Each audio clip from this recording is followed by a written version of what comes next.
do que as sentinelas pela aurora. Junto do Senhor a misericórdia, junto do Senhor a abundância da redenção.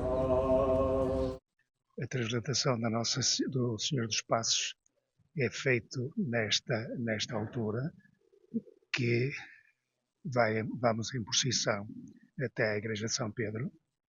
Na Igreja de São Pedro é feita uma pequena intervenção, um pequeno ato de musical e uma curta cerimónia religiosa.